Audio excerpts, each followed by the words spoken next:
Today, we witnessed a truly historic moment. Mike Johnson, Trump's silent puppet, finally had to hear the truth to his face. A Democratic representative in Congress directly told him about the suffering his own people were enduring and held him accountable. Because of you, the government is shut down.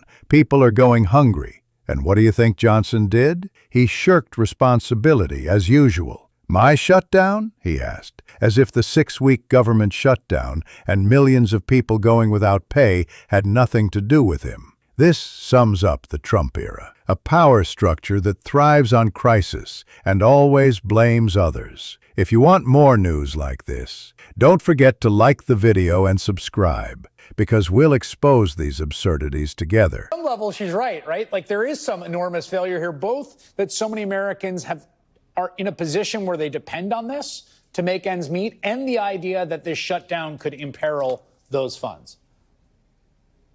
Absolutely, Chris. Well, one, there's a failure because we don't have a living wage in this country, and we're subsidizing corporations to pay starvation wages while taxpayers are providing these benefits. That's the real failure. But, I've seen Mike Johnson everywhere other than in Congress. And Josh Hawley, a Republican senator from Missouri, has a bill where he says, let's at least vote to extend the SNAP benefits. Many of us Democrats, Republicans in the House would vote for that. He could call that bill up tomorrow. He has kept the Congress shut down over the last 6 weeks. That is a complete failure. But of course, Mike Johnson doesn't want to do that. He doesn't care at all about the countless people that are about to suffer due to this government shutdown.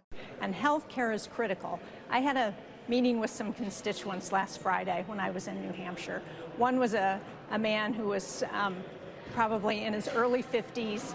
He was a small business owner. He had had cancer.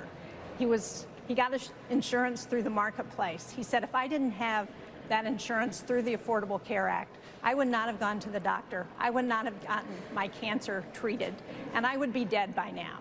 So he was talking about how important it is to be able to continue to afford his health insurance. But that's what this fight is about. Other constituents with stories like these said, I wasn't able to afford health insurance until the tax credits. Please do not take this away. One of my neighbors said, I will either die from working too many hours to afford my health care, or I will die from heart disease. And another, without the enhanced premium tax credits, I wouldn't be able to afford my HIV treatment. These subsidies are literally keeping me alive. As I take a step aside here, there is quite a bit of military members and their families in line because of this government shutdown. And they're here for a food pantry. There's all sorts of food that is available. And I spoke with some military member spouses, and I spoke with some department heads here at the ASYMCA on why this is so important. What's the difference in the amount of people that you've seen from today to previously? So when we first started coming, there definitely wasn't this amount of people. It was a lot, but it wasn't this amount to where it wrapped around the building. But lately it has been a lot. Like we were here last week and we were in line for... It's not surprising that Mike Johnson is so relaxed. The man is a religious fanatic who sees his job as God's plan. But interestingly, this divine mission somehow always ends up hurting the poor, workers, and military families. While people wait in line for hours at food banks for food, Johnson is on TV preaching morality. Remember, the same scenario played out during Trump's 2018 government shutdown.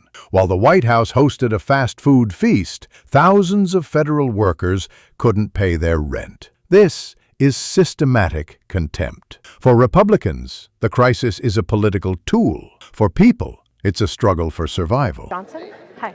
Congressman Member Luz Rivas from California on behalf of freshman class. Okay. I'm delivering a letter Okay. demanding a meeting with you on the shutdown and also Democrat sharing, freshman? yes, I'm a Democratic freshman, Okay. and sharing constituent stories from across the country and how they're impacted by your shutdown. My shutdown?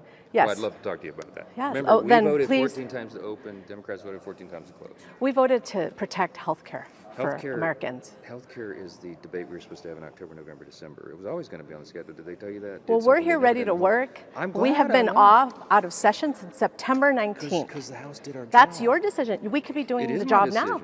We No. could be in hearings right now. We have to get the government open so that we can get paychecks and services and health and food and Well, you're in medical control. services to everyone. We can do that. I'm not in control. We need 5 Democrats in the Senate to help us because we only have 53 votes. But over we there. could be here working towards a negotiation and There's hearings. nothing- There's a process. There's nothing we can do that's right? more important than getting the government open so everybody can have all their services. I mean, I know we agree on that. Here in Well, debate you said everything. you would like to meet with us. That's a request I from will. freshmen and stories from our constituents and how they're impacted. The most striking thing about today's encounter was that he was forced to face the voice of the people. The Democratic representative gave Johnson letters from constituents, people who received cancer treatment thanks to the Affordable Care Act, who could only continue HIV treatment with tax credits, who worked 2 jobs because of heart disease. The real America was in those letters, and the blank stare on Johnson's face represented the indifference of an entire administration. Because the Trump administration's priority was never the people, it was always its wealthy donors, lobby groups, and media spectacles. Trump's slogan, "Make America Great Again," has now become a bitter irony, because these policies are only dividing America again. If, in 2025, there is still a country where people struggle to find food and cannot access health care, it is a direct result of Trump's